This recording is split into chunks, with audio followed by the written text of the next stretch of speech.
Andy Katz here with NCAA.com and March Madness with my latest NCAA tournament bracket. Post-Super Bowl, here we go. Let's take a look at the top of the bracket, a couple of newcomers in the bracket, and then the bottom part of the bracket. First, the number one seeds. Baylor, number one overall, they're in the South. Kansas, the number one team in the East. Gonzaga, the number one team in the West. San Diego State, the number one team in the Midwest. The two seeds. In the South, Louisville. In the East, Duke. That Kansas-Duke matchup still exists. Out West, the two seed, Florida State. So yet again, Gonzaga, Florida State could potentially meet deep in the NCAA tournament yet again. And then in the Midwest, Dayton. How about a San Diego State 1, a Dayton 2 in the Midwest? The three seeds in the South, Villanova. In the East, Maryland.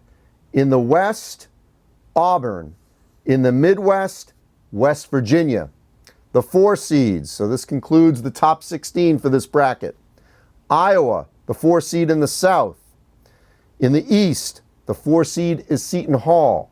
In the West, the fourth seed is Oregon. And in the Midwest, the fourth seed is Michigan State. Newcomers to this bracket, Mississippi State out of the SEC as an 11 seed. Tulsa, an 11 seed out of the American. Right now they are top the American Athletic Conference. And Rhode Island, having a great season in the A-10, they come in at number 9 as a 9 seed. In terms of the last four in, the four teams that would play in Dayton as 12 seeds, USC and yes, Virginia. The reigning national champs were out of the bracket, the last couple of brackets. They are now back in because of that win over Florida State. The other game in Dayton, Oklahoma and Houston, a pair of 11 seeds. Kelvin Sampson, the head coach of Houston, used to coach at Oklahoma, took them to a Final Four. My last four out at this juncture, Xavier, Memphis, which at one point was really high up in this bracket and in our rankings, Richmond, and Arizona State.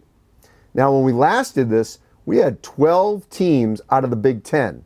At this juncture, we've got 10. Minnesota and Purdue are the two teams now trying to get back into this bracket. I feel fairly certain that based on the rest of the country, there could be at least 10 teams out of the Big Ten in this NCAA tournament bracket.